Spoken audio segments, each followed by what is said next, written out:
Hey, and we're back. We are here now with John Correia of Active Self-Protection here on the floor of the Concealed Carry Expo 2019 in good old Pittsburgh. How's Pittsburgh treating you so far, John? Love it. It's my first time I've ever been in Pittsburgh, actually, and I just love the fact that it rained this morning. I mean, I'm an Arizona boy, right? And so it's starting to get warm at home. And I was like, look, it's cloudy and it's rainy. This is delightful. But then it gets really humid, too. So how's the humidity treating you? You know, again, as a desert rat, man, I'm used to the environment trying to suck every bit of moisture out of you. So it's like, hey, I'm kind of like swimming. It's great. Yes, I know how that feels. Now, we were told when we got here we had to have the Pittsburgh. Have you had the Pittsburgh sandwich?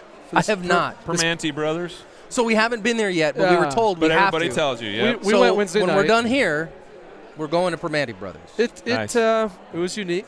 It was good. It was fun. I enjoyed it. It's like good, like it's an entire meal on a sandwich. It's like man food. Yeah, man food. There you go. All right. If Lunch if today. You put Here a man we go. in charge of building a sandwich, and he's like fries, meat, cheese, bread, good. All good. Those of you who are watching, if you're from Pittsburgh and there's some place we got to go check out, write it in the comments, and we'll be right there with you. There you go. Now, we just had Dave Spalding on, and you heard Dave talk about how he attended John's seminar, presentation, class thingy. I don't know what we're calling these things. And just singing the praises. And I think a lot of people, John, what they know about you is you're that dude who stands in front of the camera and says, well, let's break this down. Yep. But I talk while people get mugged on YouTube. Yeah, right, exactly, yeah. But what they don't know about you is that you can't just make that crap up. You actually have to know what you're talking about. There has to be a certain degree of expertise necessary. And what I'm most impressed about is the thing that most people don't know about you is how much training you actually take every year. You're one of the best students I know. I sure try to be. I mean, you know, we say a teacher sometimes, a student always, right? You got to learn. So, yeah, I take it very, very seriously. Once I kind of realized, look, this is what I'm going to do for a living, if you're going to do something, be good at it. And I also realized that, you know, the advice that I'm giving every day on Active Self-Protection's YouTube channel, people will use that advice to depend their life on. And on the worst day of their life, if they get in a gunfight, I get messages literally every week from people who say, dude, this happened to me and your voice was in my head. Well, okay, that's cool and awesome, but also a huge responsibility. Because if I let them astray, then that's morally on me, right? Yeah, sure. And again, you know, my worldview, I'm a Christian man, and listen, at the end of life, I'm going to give an account to God for what I've done and what I've taught people. And so I want it to be good stuff. So I train, man. I get out and I go to class like crazy, not just shooting classes. So I got, let's see, 2018, I got, I think, 275 hours of instruction as a student in firearms. Dang, dude. About another 140 hours of empty-handed skills, give or take. You know, I go to class a couple hours a week, 2 to 3 hours a week in empty-handed skills. And 2019 has started with a bang. Started with Force Science Institute. You know, 40 hours the second week of the year. I think so far this year in 2019 we're in May, and I'm at about 145 hours or so so far in gun school this year. I'm just working to get better with a handgun myself. I got 3 goals this year. I won't get them all done this year, but I'm going to be ready to get a Gabe White turbo pin, a Modern Samurai Project black belt patch. That one's going to be the hard one. Scott's no joke. And an Ernest Langdon fast coin. Yeah, great goals. Now, I want to come back and talk more about the classes you've been taking, the training you get, but I think it's just worth noting, because also a lot of people don't know this about you, is that you teach. You also have classes out there. There's one, you're coming through Colorado here soon, so people can go to the site, Active Self-Protection, and they can also find the classes you're teaching. So talk quickly, just give us kind of the lineup of what's available. Yeah, so we do travel the country and teach, and the core class that we teach, we call it the Cover Your Asp Tour. You know, it's the catchphrase at the end of every video. And the core class that we teach, actually the seminar that I taught here is, I teach all over the country. So we call it Lessons Learned from watching thousands and thousands of real gunfights. So I analyze gunfights for a living. I boiled those down to 22 lessons. I had to condense that into 90 minutes today. Usually we do it in over 3 hours so we can go into a little more depth. We were drinking from the fire hose this morning. And so we do that. I teach church safety as well. I don't use the word security, church security. It's church safety. I was a pastor for 15 years, and I didn't leave the faith, just, you know, changed jobs. And but as a shepherd, as a guy who pastored smaller churches, I especially focus on congregations 200 and under, because they generally don't have any money and to invest in the safety team, and it's usually lay folk. It's not a professional security team. So we do church safety. I do the seminar. We do our signature is either a 1-day or a 2-day class of the core skills that you absolutely have to survive a gunfight. So we take the lessons that we learned in watching what really is important in CCW gunfights, and we teach those skills. We say, listen, if you can meet these standards, you're probably good in most gunfights. I also teach appendix carry and appendix draw and reholster and use skills, as well as red dot. So kind of those are the classes that get the most discussion. I've just started teaching as well. Got to, for the first time, teach a law enforcement off-duty carry class. So cops don't work out of concealment much, but they live in concealment half the time. They're not on duty. They don't have the big gun, in the offset holster. So went down and taught a law enforcement agency off-duty carry. So started adding that as well, which, really, let's be honest, what's different than that than my AIWB class, my, concealed carry class? Nothing.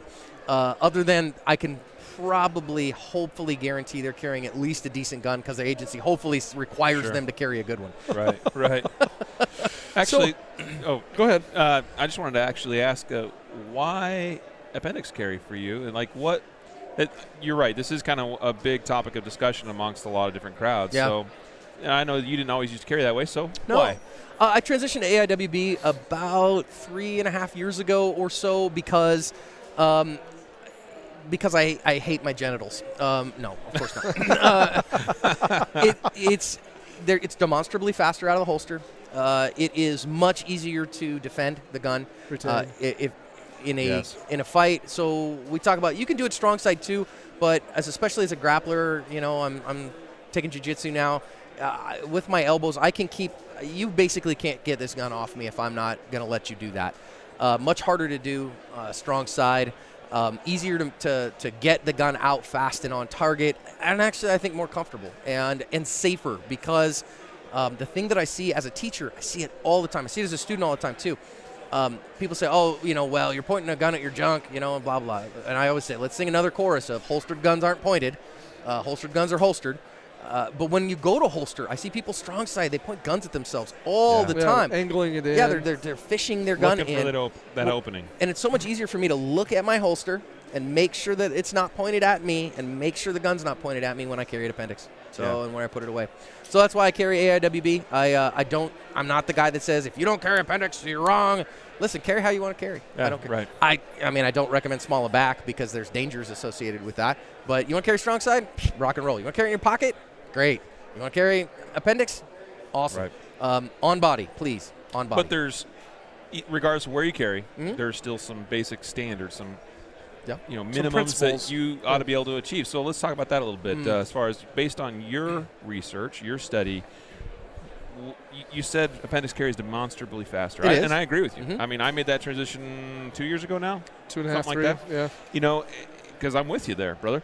But why is that important based on what you've seen in all the thousands of videos that you've watched? Yeah, it's really funny. So this year, one of the first classes that I took was the Force Science Institute's Force Science Analyst certification. Yeah. Huge deal. Dr. Bill Lewinsky and his staff, incredible. Getting to sit under Alexis Artwall and, wow, Bill Lewinsky and so many others. Talking about how do human beings perform under stress, and how do gunfights actually go, and how much time does it take you to do things, okay? So the reason that we say that is when I teach a class, the core skills, the core level of competency that I say, if you're going to carry a gun, you need to be able to get that gun out from concealment and get a shot on target in a anatomically significant place. In the lowest standard is 2.0 seconds. So 2 seconds is, why do we say that standard? Well, if I'm in a counter-ambushing situation, so I'm in an armed robbery, something like that, and I go, okay, wait a minute. If I know I can get under 2 seconds, then if the bad guy, if I can see his back, in other words, if he turns his shoulders away from me, then it takes him from the time that he starts that turn away to turn back, recognize what's going on, and shoot me, takes him 2 seconds. So if I'm under 2 seconds draw to first shot, I can beat him. Yep. If I'm not under 2 seconds, I can't beat him, so that's not my go signal, right? When we talk about the professional standard then is not 2 seconds, but 1.5 draw to first shot. We usually measure that at a 7-yard shot because it's kind of the worst case scenario that you normally see. A 1.5 second standard is what we call a professional standard. So somebody like the FBI, if you're professionally going to carry a gun concealed. And why that standard? Well, then that's not see his back, that's see his ear. So that is him turning to look here and then coming back, seeing that go, bang. It's about a half second faster than his back. If I can get down to the black belt standard of 1 second draw to concealment, now that's spicy, okay? So that's fast. It's legit. Now it's not even, he doesn't even have to turn his nose. If he just glances, so he moves his eyes away from you and back, for him to do that, see, respond, and shoot, takes him 1.15 seconds. So if I can get down to a second or faster, I can beat him, and my go signal can be him glancing away from me. Yeah. Now, again, if he's got a gun on me and attention on me, and I try to draw a gun, I'm dead. Okay, I can't outdraw his trigger finger. So those standards, when we talk about those, what we see all the time on camera is how long does it take somebody to look, come back, bang. Well, those human performance factors are there. So one of the things that we teach is when we get students on the line and we give them, this is your number. This is what you have. So if you continue to work, then you can get to these other places. But for right now, your go signal has to be this. So when we get a student who says, they're at a 1.9, draw the first shot, awesome. You got to know what your go signal is. He's turning his shoulders away from you. When you see his back, go. Yeah. Or if you choose to, right? So I'm not saying you have to. Assuming assuming you choose to go. If we can get them, oh man, we had a lot of cops that last week, a couple weeks ago, that were around 1.3, 1.4. Okay, man, your go signal is you can see his ear. When he shows you his ear, you got him. Go. And you need to get the few that are the spicy meatballs who can get under 1 second. It's taken me a lot of work to get under a second consistently. Then listen, man, anytime he glances away is your beep. Yep. So that's where those standards come from. Yeah. They're actually objective. And that's awesome. And this is, again, based on things that you see that on video that you've witnessed. And it's not that uncommon. When you watch a particular robbery, they're either looking sometimes over their shoulder or looking around to look to see if somebody's onto them, police coming around the corner or whatever it might be, or they're looking for their buddy who's over here, who's robbing that person over there, who's grabbing stuff off the cigarette rack, whatever, right? Quick glance. If that's your go signal, you can go. And that is exactly right. We see it all the time because they're a cat on a hot tin roof. They're not just going to focus on you. What else is going on in my world? They're going to come back to you, but they're looking. Is it safe over there? Is it safe over there? Well, guess what? By the time he looks back, if you've got the speed and you can do that consistently, then you can go. And going back to your question about, for me, AIWB is a faster, more reliable way to get that gun out. And the other thing is man, I found in my 40s, my shoulders aren't as flexible as they used to be. Sure. So getting back strong side, getting back behind the hip, isn't as easy as you get older. Whereas my body's built to work in this space, and so it's just much easier. This is easy. Yeah. And the other thing I've noticed too is that as far as appendix carry, is that besides being easier right in front of you, it's also less telegraphing. Right. You know what I mean? Like, if you're going back here, if you got to sweep a garment out of the way, like a jacket or something, like people are going to see that, or they're going to see your shoulders turn and twist a little bit. Your elbow's going to come up and out.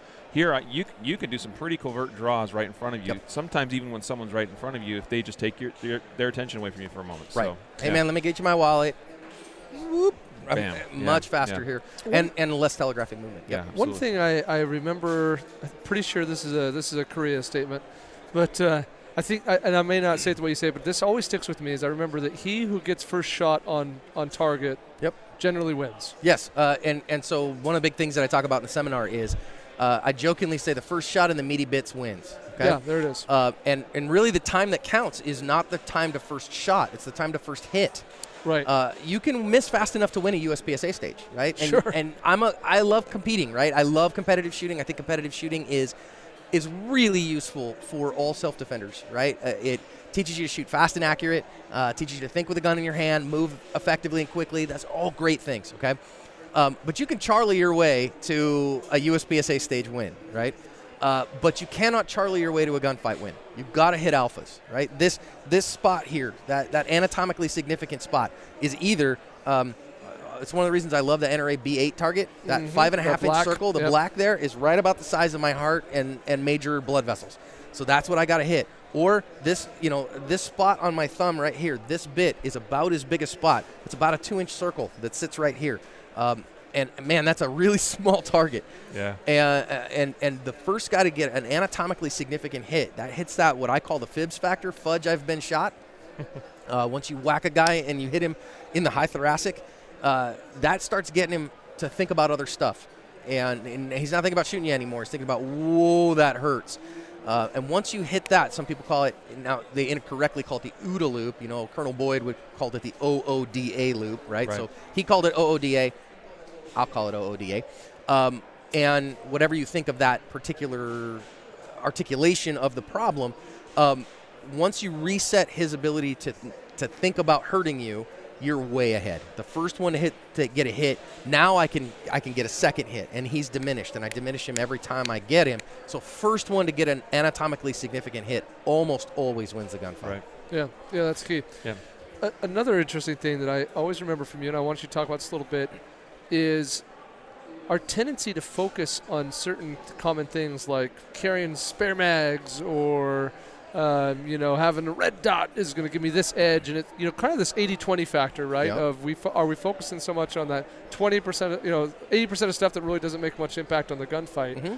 So what is that 20%? The stuff that actually matters 80% of the time. Yeah, we call it the Pareto principle, right? So the Pareto principle of gunfighting, or the 80-20 rule as it's called, is that 20% of inputs give you 80% of outcomes, right? Same thing at work, right? 20% of the people do 80% of the work. And so what that is in a gunfight, really, it is that draw to first shot, that reliable, accurate, fast draw that has to be there every single time, all the time, with especially some significant and purposeful movement. If you can have that cold all day long, you've got 80% of what you need to survive a gunfight. Now, all the other stuff, what does it take to get fast and accurate hits? The ability to put second, third shots. So I say all the time, my favorite drill to determine am I really good enough to win this fight is the bill drill. Yeah. The original bill drill, 6 shots, center mass is 7 yards. Yep, 7 yards. How fast can you get that draw out, get the gun out, and not just put 1 in, but put 6 in? That really tells me something, because that ability to control recoil. Now I'll say this: I'm trying right now to get on my build drill to get my splits down in the 0.2s, like 0.20, 0.19, so under 20 hundredths, and that's pretty fast. That's not my goal in a gunfight. I'm going to slow those I'm going to throttle those way back in a real gunfight, because I really want to verify every hit has to get what I want. But I guarantee you this: if on the range I can get them in 0.2, then when I throttle it back to 0.35s, that's still pretty good. And guess what? I'll get them all day. It'll be easy hits. So that's why we say we get really fast on the range. So then that way when we back that down, so if I can get a 0.8 draw to first shot on the range, great. Well, when I say on that day and I go, no, I have to hit, I must hit, now I've got time that if I get a 1.0, but I've still got 2/10 to verify my sights, I got that hit. That hit will happen. And then instead of my 0.2s going, I go bap, bap, bap, bap, bap. It's one of the things that Jared Reston teaches, right? He doesn't teach his guys to go faster than 0.35s, 1, 2, 3, 4, 5, because that's as fast as he wants them to go. And that's what we see there. So they can see their hits. Yeah, so they can see that you can guarantee hits. Verify hits, but also you got to respond to what now they're doing, right? Because we don't want to continue shooting when it's not necessary to keep shooting. Right. Yeah. So that's really those Pareto principle skills. It's getting the gun out quickly and honestly knowing when to go. So when we're talking on the square range, we're assuming much, right? So when we say shooter ready, stand by, beep, the transition, the transfer of that skill is, well, we have assumed that you have made the decision at this point to shoot somebody, right? So why do you carry a gun, John? Because I might have to shoot someone today, and if I have to shoot someone today, I need a gun. But that decision-making process is the most important skill, knowing, okay, when am I going to use my gun? And having the moral fortitude that when your time comes that you can and you will. Knowing what your beep will look like, because it won't be an audible sound, right? Sure. It's not. There's no beep. The beep will come visually. Oh, that's the guy I need to shoot. It's almost never what I don't almost never see in real gunfights when people are like, well, how will I know it's time to shoot someone? You'll know, because he's threatening you with a gun. He's threatening you with a knife. He's an imminent deadly threat to you and your family, and you're going to go, oh, that's the guy I need to shoot. Now I have the fortitude to get the gun out and fill that guy in. And that's really where those big skills are. So I've seen 3 reloads of non-on-duty cops out of 18,000, 19,000 defensive encounters I've watched. None of those actually affected the fight. By the time that you get a gun reloaded, the fight's over. It's done. I don't care how many of them there are. You're not. I know John Wick just came out, and everybody's like, "Oh, I'm gonna have a John Wick gunfight. We're gonna have 37 ninjas coming through the roofs." And all that stuff. No, you're not. No, you're not. The guns in John Wick are real and cool and awesome. I know some of their firearms consultants. They did a really good job because they're professionals. The gun fighting is Hollywood. Yeah. And because the real gunfights, they don't make Hollywood production levels. Well, it's the context. Right. Yeah. Right. They don't last nearly long enough. Right. Movie'd be over too fast. Done and over with. I know we're almost at time, but I do have a follow-up to the reload question. Yep. So reload's probably not realistic, but do you have some standard in your mind as to what is a minimum capacity of a gun that seems okay or acceptable? Or almost any gun will work, right? I tell folks I really want to have 3 servings on me personally. Okay, so that's my personal standard, 3 servings. When we talk about the boarding house rules, or when you're a kid, you're growing up, right? What's the rule at the dinner table? Everybody gets first before anybody gets seconds. Now, they don't get first bites. We get a first serving, right? Sure. So how many servings is a bad guy? Somewhere between 3 and 5 is usually a serving. You're going to put a few in a guy before you start moving on to the next, even if I got multiple attackers, which is about a third of the encounters that I narrate. Usually you put about 2-3 in a guy before you move on to the next. And so I want to have at least 3 servings. And it's my worst day, so I consider a serving 5 rounds. Okay? You may consider it less. So some people say, listen, 6 is enough because I've got 3 servings at 2 apiece. Okay. I've seen plenty of people shot twice that are still a threat. Right. I want to get after them, have 3 or 4. So how many is enough? Man, so many gunfights, the presence of the gun is enough. Right? Sure. You just present the gun. It didn't even matter if it's loaded, right? Right. It may, as long as I get the gun out and in the fight, he runs off and we're okay. I've seen plenty of gunfights that 1 round was enough. I put 1 shot in a guy and it was enough. But I've also seen gunfights that 14 was what it took. And so I carry a gun that has a 15+1 capacity. I recommend to people all the time, listen, why do you carry a gun? You carry a gun because you might need to shoot someone today. And on the worst day of your life, I can't guarantee you what your gunfight's going to look like. So carry the biggest gun. Don't look for the smallest gun. What's the least amount of gun that I can carry, right?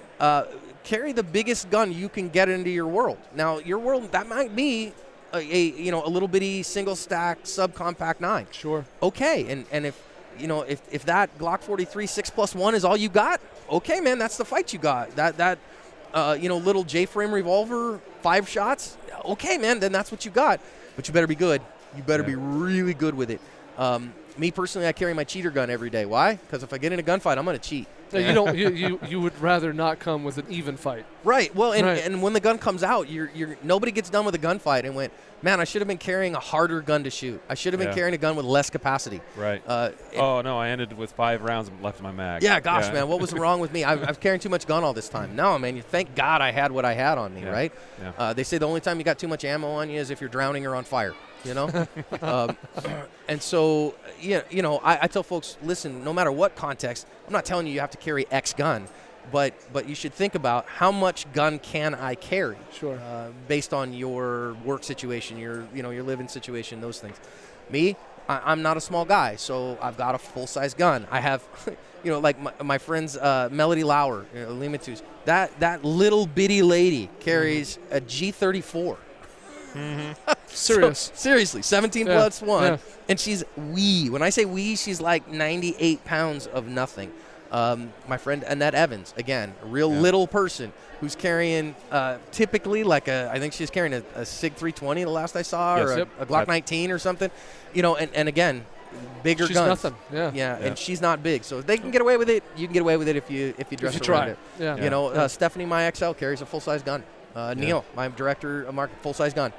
Because, again, on the day of the fight, you're going to want a full-size gun. Yeah. That's a hard thing to communicate and get across to people sometimes. But well, and if you can't, I mean, listen, I'm not telling you have to. Like, if you don't, okay, man, I totally get it. Like, carry what you can. If a shield is as much as you can get on you, or a 365, this little clown car gun, just keeps delivering bullets, okay, then that's what you get. You know what I mean? But more is more better. Bigger is better when it comes time to shoot it. That's probably the bigger thing than anything. It's just easier to shoot. Yeah. Like, capacity aside, just having a gun that fills the hand that you get good purchase all the way around the grip Makes a big difference. Well, and I know that, like, listen, I get to the range a lot. I think my plan this year is I'll probably put around 20,000 rounds downrange with my primary gun this year, which is way more than most. I get that. Sure. But there's no way. If I was carrying a tiny little gun, ain't happening. There is no chance I'm putting it, because you just beat your hands up just to death, right?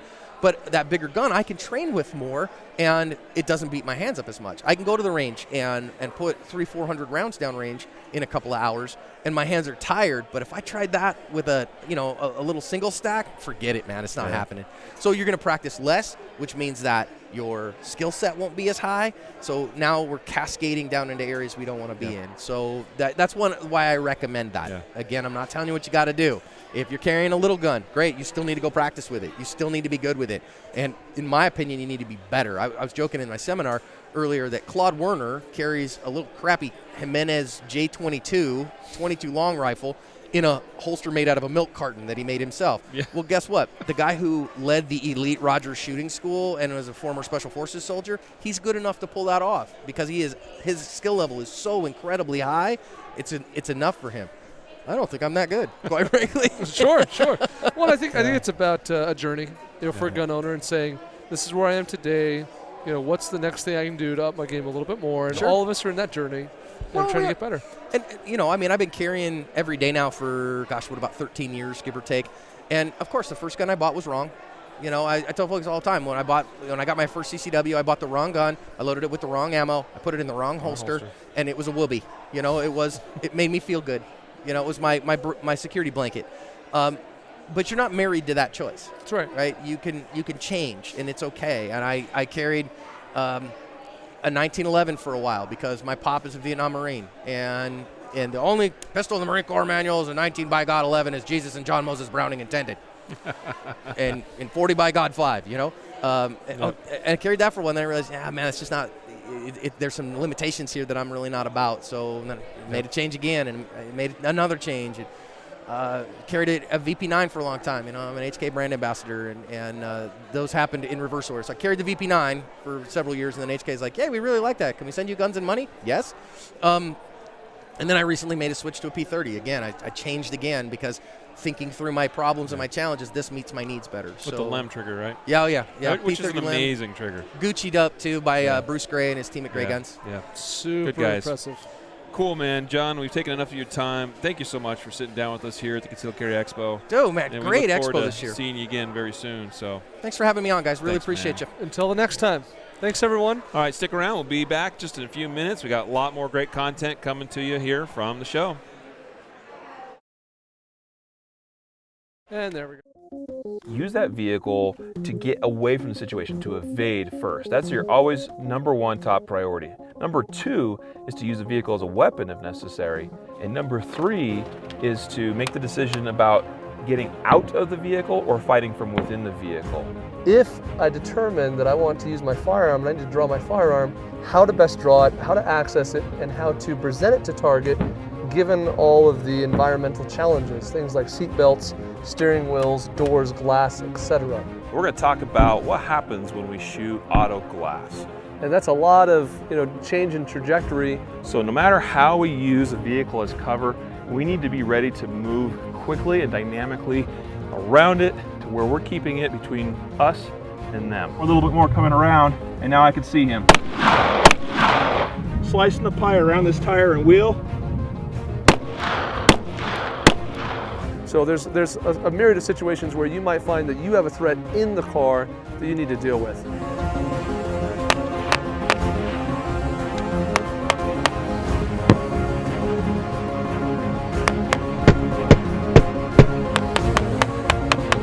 What we're going to do right now is a little force on force demonstration.